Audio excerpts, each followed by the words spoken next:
이것은 아주 오래전 조선 후기 충청도의 어느 외진 마을에서 전해 내려오는 이야기입니다. 그 밤 어쩔 수 없었던 그녀의 행동이 모든 운명을 바꿔놓았습니다. 조선 후기 충청도의 한 외진 마을에 여름 장마가 시작된 지 사흘째 되는 밤이었습니다. 세찬 빗줄기가 초가 지붕을 맹렬히 때리고 짙은 어둠이 들녘을 완전히 삼키고 있었습니다. 마을 끝자락 외진 곳, 남편을 잃은 과부 심춘하는 홀로 살았습니다. 젊고 단정한 춘하의 얼굴은 오히려 마을 사람들의 수군거림을 불러왔습니다. 사람들은 그녀를 위로하기보다는 험담을 늘어놓았습니다. 혼자 산지 벌써 7해라지? 밤마다 불 켜놓고 뭐라는지 아무도 몰라. 춘하는 그 모든 말에 대꾸하지 않았습니다. 다만 매일 새벽 일찍 물을 길어 밭을 돌보고 낡은 지붕을 스스로 얹으며 하루를 묵묵히 버텨냈습니다. 그러던 그날 밤 부엌에서 쿵 하고 물동이가 넘어지는 소리가 들렸습니다. 춘하는 등잔불을 들고 조심스레 부엌으로 향했고 그곳에는 젖은 옷차림의 사내 하나가 허겁지겁 보리밥을 움켜쥔 채 두려움에 떨고 있는 모습이 보였습니다. 사내의 눈빛은 마치 들짐승 같았습니다. 춘하는 소리쳤습니다. 누구요? 거기서 뭐 하는 거요? 사내는 춘하의 목소리에 놀라 몸을 돌려 도망치려 했으나 그만 돌부리에 걸려 넘어지면서 정신을 잃었습니다. 자신도 두려움에 뒷걸음질 치던 춘하였지만 등잔불의 희미한 불빛에 비친 젊은 사내의 모습에 발걸음을 멈추었습니다. 좀 더 용기를 내 다가가 살펴보니 그의 팔과 어깨에는 칼에 베인 듯한 깊은 상처가 나 있었습니다. 춘하는 순간 산적이 아닐까 하는 두려움에 휩싸였고 밧줄을 가져와 사내의 손을 묶었습니다. 비는 여전히 세차게 쏟아졌고 춘하는 두려움에 잠을 이루지 못한 채 새벽을 기다리다 잠시 잠에 빠져들었습니다. 눈을 떴을 때 등잔불이 희미하게 꺼져가고 있었습니다. 그리고 그녀의 옆에는 밧줄이 풀린 상태로 사내가 앉은 채 깊은 잠에 빠져 있었습니다.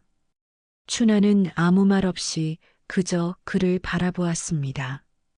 그는 불편한 자세였음에도 깊은 잠에 빠져 있었고 심한 상처와 피로 속에서 힘겹게 숨을 고르고 있을 뿐이었습니다.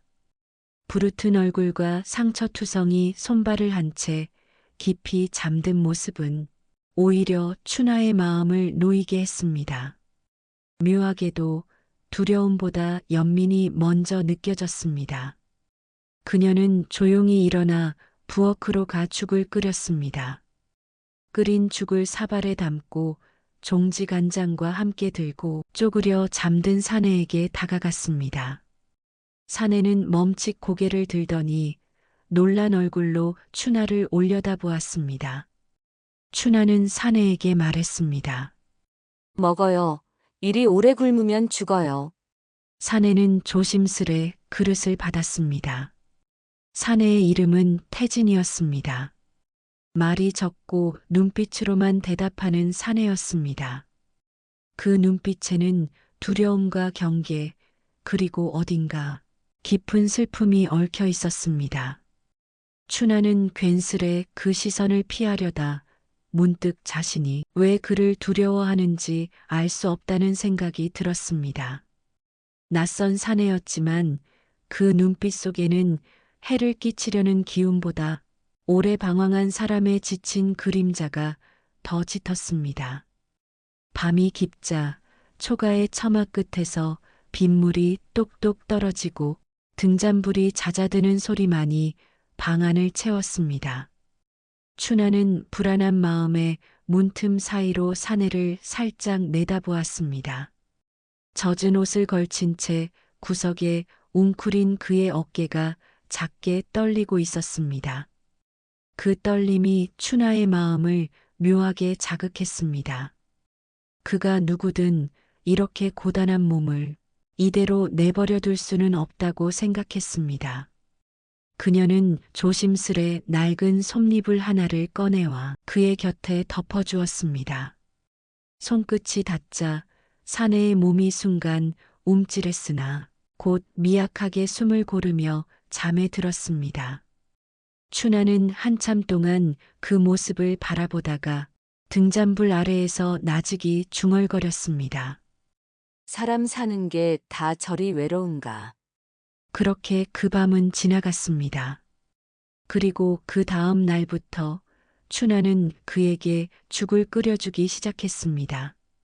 춘하는 태진에게 음식과 잠자리를 보살펴 주었으며 상처 닦아주기를 며칠에 이르자 태진의 얼굴에 조금씩 기운이 돌기 시작했습니다. 춘하는 하루 3번 죽을 쑤어 그를 먹였고 밤이면 등잔불 아래서 헝겊을 삶아 상처에 덧대주었습니다. 태진은 처음에는 아무 말이 없었지만 며칠이 지나자 춘하가 물을 내올 때마다 조심스레 고개를 숙였습니다. 손끝이 닿을 때마다 춘하는 태진이 참으로 오랜 세월 고생해온 사람임을 느낄 수 있었습니다. 비가 그치자 태진은 마루 끝에 앉아 햇볕을 쬐며 기침을 했습니다. 춘하는 그에게 낡은 옷 한 벌을 내주었습니다. 그때서야 태진은 짧게 한마디를 내뱉었습니다. 은혜를 잊지 않으리다. 그 한마디가 묘하게도 집안의 고요함을 조금 따뜻하게 바꾸어 놓았습니다. 며칠 후 태진은 처음으로 마당에 발을 내디뎠습니다. 그동안 앓느라 마르고 힘이 남지 않은 몸이었지만 가만히 누워 있을 수만은 없었습니다. 문틈 사이로 보이던 마당의 풍경이 그를 밖으로 불러냈습니다. 춘하가 혼자 지게를 지고 밭으로 향하며 흙투성이 손으로 이마에 땀을 훔치고 있었습니다. 춘하는 혼잣말을 흘렸습니다. 남자 손 하나 없으니 집이 기울어도 어쩌질 못하겠구먼. 그 말을 들은 태진은 성한 몸은 아니지만 조금이라도 일손을 돕고자 하는 마음으로 조용히 마루 끝에 놓인 빗자루를 들었습니다. 무거운 몸을 이끌고 마당을 쓸고 무너진 담을 살폈습니다. 춘하가 돌아와 그 모습을 보았을 때 태진은 이미 흙 묻은 손으로 땀을 훔치고 있었습니다. 춘하는 염려했습니다. 그러다 상처 벌어지면 어쩌려오. 태진은 고개를 숙이고 짧게 대답했습니다. 갚을 빚이 있어서 그럽니다. 그날부터 태진은 한마디 말도 없이 춘하의 일손을 도왔습니다. 마당을 쓸고 부서진 담을 다시 세우고 젖은 장작을 쪼갰습니다. 그의 손끝에는 묘한 정성이 묻어 있었고 그의 등 뒤로 흙냄새와 땀냄새가 섞여 새삼스럽게 집에 생기를 불어넣었습니다. 밤이면 태진은 마구간 옆 창고에 몸을 뉘었습니다. 새로 깐 볏짚 냄새와 눅눅한 비 냄새가 뒤섞인 공간이었습니다. 춘하는 이상하게도 부엌에 불을 끄지 못했습니다. 불을 끄면 온 집이 텅 빈 것처럼 느껴졌기 때문입니다. 그 불빛은 창호지를 타고 나와 마당에 은은하게 퍼졌고 깨어앉은 태진의 그림자를 길게 느렸습니다. 그 그림자는 바람에 흔들리며 방 안벽에도 닿았습니다. 그 불빛 아래 두 사람의 숨결은 조금씩 같은 박자로 고요해져 갔습니다. 서로의 존재가 소리 없는 위안이 되어주던 시간이었습니다. 장마는 그 후로도 그칠 줄 모르고 계속되었습니다. 비는 멈추지 않았고 산에서 흘러내린 물이 마을의 논두렁을 넘기 시작했습니다. 지붕은 새고 담은 무너졌습니다. 장독대에 흙물이 흘러내렸고 닭들은 우사 지붕 밑에 모여 비를 피했습니다. 춘하는 장독대 앞에서 젖은 치마폭을 쥐어짜며 중얼거렸습니다. 이 비가 언제나 그칠라나. 태진은 밤낮을 가리지 않고 움직였습니다. 지게를 메고 흙을 나르고 젖은 기와를 다시 올리며 흙담을 고쳐 쌓았습니다. 그의 어깨에 빗물이 줄기처럼 흘러내렸고 그 손끝마다 진흙이 묻어 있었습니다. 몸은 여전히 완쾌되지 않았으나 그는 멈추지 않았습니다. 그 모습을 안방 창문 너머로 지켜보던 춘하의 눈빛에는 여러 감정이 얽혀 있었습니다. 두려움, 연민, 그리고 알 수 없는 그리움이었습니다. 그녀의 손끝은 자꾸만 떨렸습니다.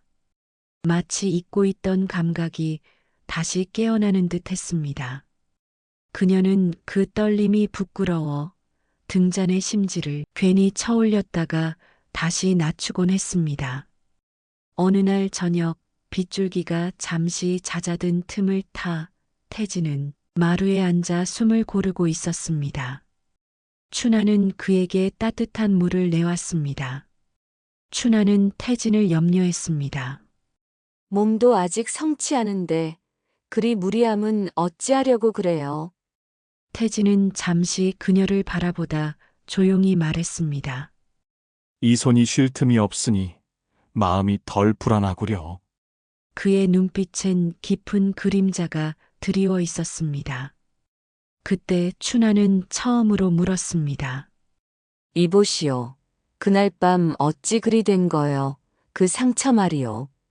태진은 잠시 고개를 숙였다가 낮은 목소리로 대답했습니다.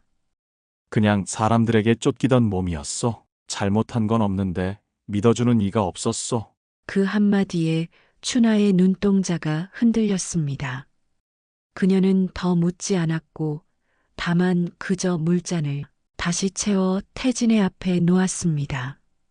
며칠 후부터 마을 사람들의 수군거림이 다시 들리기 시작했습니다. 심과부 집에 사내가 드나든다지. 장마통에 일손 돕는 척하고 속셈은 모를 일이야. 춘하는 들은 척도 하지 않았습니다. 하지만 태진은 그 말을 들은 듯 그날부터 해가 뜨기 전 밭으로 나가고 해가 저물면 말없이 창고로 돌아왔습니다. 그는 마을을 떠날 생각을 잠시 했지만 이상하게도 발이 떨어지지 않았습니다. 그녀가 끓여주는 죽 한 사발의 온기, 그 등잔불의 흔들림이 그를 묶어두었습니다. 밤이면 창호 너머로 새어나오는 불빛을 바라보며 그는 마음속으로 다짐했습니다. 이 집은 더 이상 불행하지 않게 해야지. 그러던 어느 날 새벽 먼 곳에서 북소리와 말발굽 소리가 들려왔습니다. 산을 넘어온 광군이 마을 어귀로 들이닥쳤습니다. 왕이 세금을 강탈하려 한 역적 무리가 이 근처에 숨었다. 광군들이 외치며 각 집을 뒤지기 시작했습니다. 사람들은 숨어있던 공포를 꺼내듯 수군거렸습니다. 그 사내 말이야. 인상착의가 그 역적 놈이랑 닮았다더라. 심가부 집 아니면 누가 숨겨주겠어. 그 소식이 들려오던 순간 태진은 마당 한켠에서 엉클어진 초가집의 볏짚을 고치고 있었습니다. 창문 틈으로 뛰쳐나온 춘하가 다급히 속삭였습니다. 이보시오. 어서 피하시오. 광군이 마을로 들이닥쳤소. 춘하의 목소리는 빗소리 속에 묻혔지만 태진은 이미 눈빛으로 그 의미를 알아챘습니다. 멀리서 말발굽 소리와 북소리가 번갈아 터졌습니다. 비에 젖은 공기가 무겁게 내려앉았고 마당의 흙탕물 위로 불빛이 출렁였습니다. 태진은 낮게 말했습니다. 이제 도망쳐도 소용없어. 하지만 그 말끝엔 망설임이 묻어 있었습니다. 춘하는 울상이 되어 그의 팔을 붙들었습니다. 죄가 없단 걸 누가 믿어주겠소. 그 사람들은 듣고 싶은 말만 듣는 자들이요. 비가 세차게 쏟아지며 둘 사이의 숨결까지 휘몰아갔습니다. 태진은 잠시 그녀를 바라보다가 떨리는 목소리로 말했습니다. 그대가 나를 살렸구려. 이 목숨 더럽히고 싶진 않소. 그러나 그 말이 끝나기도 전에 마당 저편에서 군졸들의 고함이 들려왔습니다. 이쪽이다. 불빛이 새어나온다. 태진은 번개처럼 몸을 돌렸습니다. 젖은 저고리를 고쳐 잡고 뒷문 손잡이를 잡으려던 그때 춘하가 외마디 내뱉었습니다. 조심히요. 태진은 짧게 답하였습니다. 미안하오. 그리곤 발걸음을 돌려 뒷문을 열었습니다. 문틈 사이로 흙냄새와 비냄새가 한꺼번에 밀려들었습니다. 뒤도 돌아보지 못한 채 태진은 빗속으로 몸을 던졌습니다. 산으로 이어지는 좁은 길은 진흙탕이었습니다. 그는 미끄러지며 비탈을 올랐습니다. 뒤에서 군졸들의 횃불이 번쩍이며 그를 쫓았습니다. 거기 서라. 역적놈. 불빛이 가까워질수록 숨이 턱까지 차올랐습니다. 피 묻은 붕대가 풀리며 상처가 다시 터졌습니다. 비와 피가 섞여 얼굴을 타고 흘러내렸습니다. 그 순간 태진은 잠시 뒤를 돌아보았습니다. 멀리 마을 끝에서 춘하의 집 불빛이 희미하게 흔들리고 있었습니다. 그 불빛을 마지막으로 바라본 뒤 태진은 다시 몸을 내던졌습니다. 그러나 산등성 위에 이르렀을 때 숲 사이에서 번쩍이는 창끝이 그의 앞을 가로막았습니다. 멈춰라.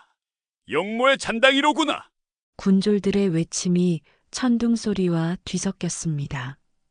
비에 젖은 산길은 진흙탕이었습니다. 태진은 발을 헛디뎌 넘어지고 진흙 위로 미끄러졌습니다.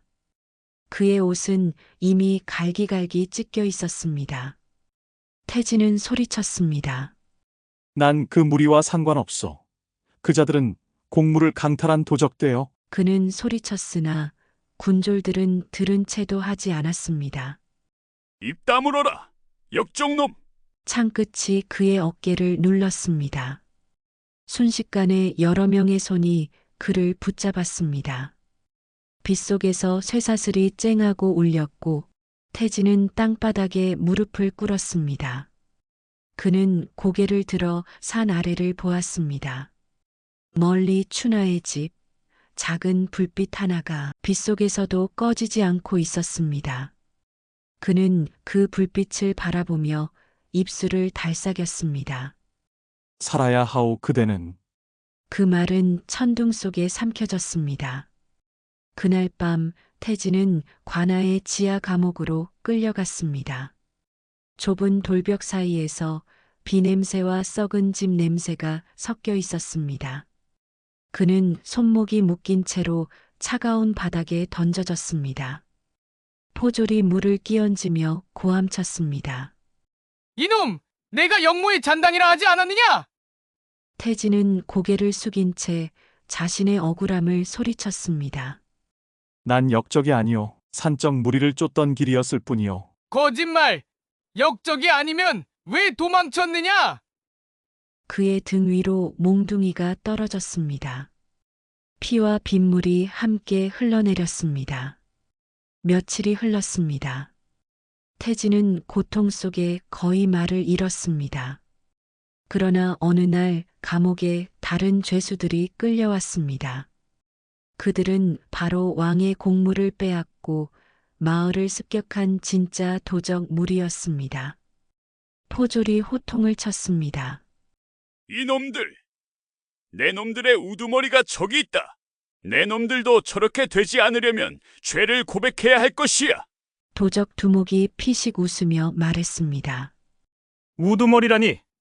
우린 그 사내한테 쫓기던 처지였소. 그놈 우리랑 싸우다 상처 입은 거요. 그 말에 포졸들이 웅성거렸습니다. 뭐라? 그럼 이놈이 역적이 아니라 도적을 잡으려던 거였단 말이냐? 며칠 뒤 관찰사에게 보고가 전해졌습니다. 그는 회색 관복 차림의 영감이었고 서류를 넘기다 한 이름에서 손을 멈추었습니다. 관찰사는 서리에게 물었습니다. 이 이름 윤태진이라 했는가? 서리 하나가 고개를 숙였습니다. 예, 그렇습니다. 영모 혐의로 몰린 윤대감의 막내로 적혀 있습니다. 관찰사의 눈빛이 깊게 흔들렸습니다. 윤대감이라면 내 평생 존경하던 분이었지. 그분의 고든 뜻을 모함하다니. 그는 잠시 눈을 감고 중얼거렸습니다. 세상이 너무 어두워졌구나. 잠시 후 관찰사는 낮은 목소리로 명을 내렸습니다. 그 사내를 조용히 옮겨라. 아무에게도 알리지 말고 의원을 불러라. 그날 밤 옥의 뒷문이 조용히 열렸습니다. 쇠사슬 자국이 선명한 태진은 희미한 등불 아래로 옮겨졌습니다. 관찰사는 직접 걸음을 옮겨 그의 옆에 섰습니다. 많이 상했구나. 태진이 답했습니다. 괜찮습니다. 억울한 자가 한둘이겠습니까? 관찰사는 말했습니다. 그래도 자네는 달라. 자네 아버지는 백성을 위해 목숨을 아까워하지 않던 분이셨지. 관찰사는 고개를 숙였습니다. 나는 그분께 빚이 있네. 젊은 시절 내 잘못을 덮어주셨지. 그분의 아들이 이런 누명을 쓴 채 고문을 당했다니. 부끄럽기 그지없네. 그는 직접 약을 태진의 상처 위에 얹어주며 말했습니다. 며칠만 더 조용히 지내게. 석방 준비를 하겠네. 이틀 뒤 도성에서 급한 유서가 도착했습니다. 윤대감 일가의 영모 누명이 완전히 벗겨졌다는 내용이었습니다. 그 소식을 들은 관찰사는 한동안 말없이 창밖의 비구름을 바라보다가 천천히 자리에서 일어섰습니다. 하늘이 아직 사람의 억울함을 잊지 않았구나. 그는 태진을 불러 앉혔습니다. 자네의 집안은 명예를 되찾았네. 하지만 돌아갈 곳이 있겠나? 태진은 고개를 떨궜습니다. 모두 흩어졌습니다. 아버님은 이미 세상을 떠나셨고 집은 불타 사라졌습니다. 저만이 살아남았습니다. 도망자 신세로 숨죽여 지냈습니다. 관찰사는 안타까운 듯 깊은 한숨을 내쉬었습니다. 이 늙은이가 작은 집 하나를 마련해 주겠네. 치료비와 의복도 챙겨두겠다. 세상은 험하지만 다시 일어서야 하지 않겠나. 태진은 조용히 고개를 저었습니다. 그 은혜 마음으로 새기겠습니다. 허나 제 마음이 머무를 곳이 이미 있습니다. 관찰사는 그를 바라보았습니다. 누군가 기다리고 있나? 태진의 눈빛이 잠시 흔들렸습니다. 예, 저를 믿고 감쌌던 이가 있습니다. 그 사람에게 돌아가야 합니다.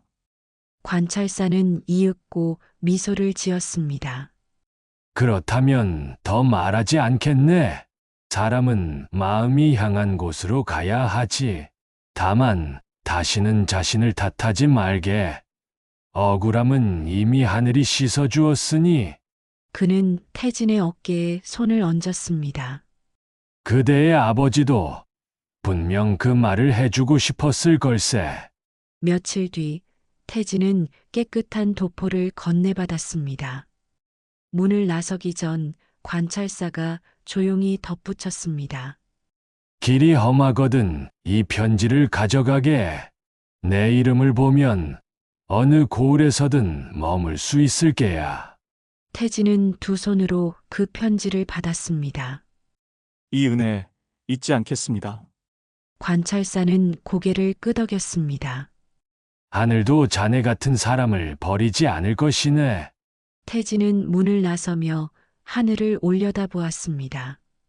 빗줄기가 그친 하늘 사이로 희미한 햇살이 비쳤습니다. 그는 속으로 조용히 되뇌었습니다. 춘화, 그대의 불빛을 다시 찾아갈 것이오. 가을이 오던 날 관아 문이 열렸습니다. 도포를 걸친 태진이 비틀거리며 걸어 나왔습니다. 그를 맞이한 것은 춘하였습니다. 그녀는 아무 말 없이 그의 팔을 붙들었습니다. 이제 어디로 가려 하오? 태진이 답했습니다. 갈 데가 없구려. 춘하가 말했습니다. 그럼 내 집으로 가요. 그날 밤 두 사람은 오랜만에 마주 앉았습니다.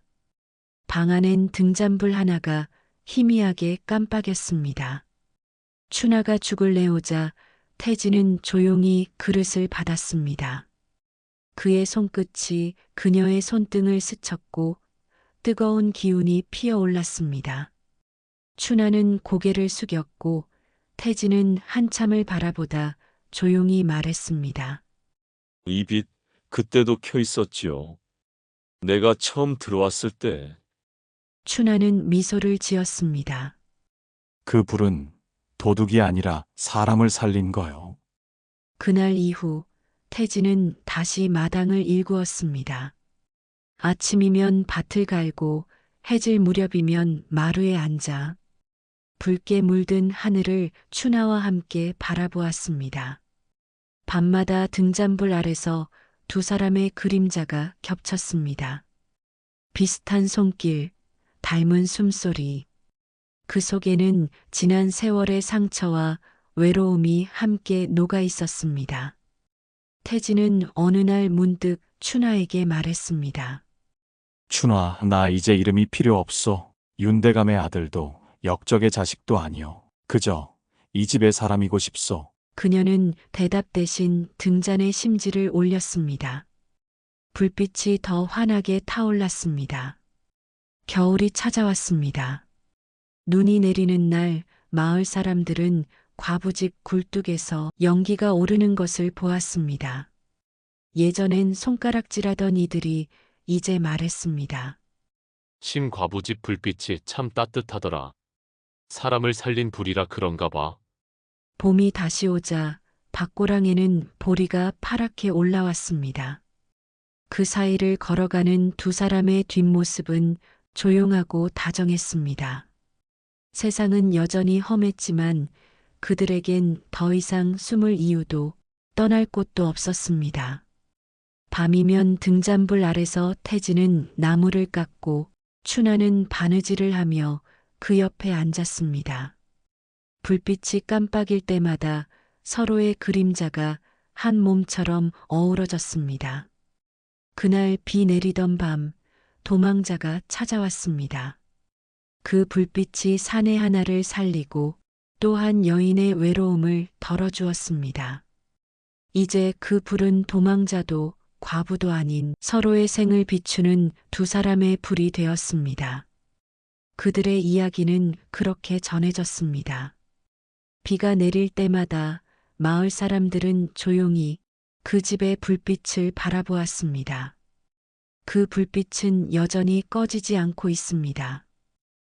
영상을 시청하시는 여러분 모두 항상 좋은 일들만 가득하시길 바랍니다. 구독과 좋아요, 알림 설정 꼭 부탁드립니다.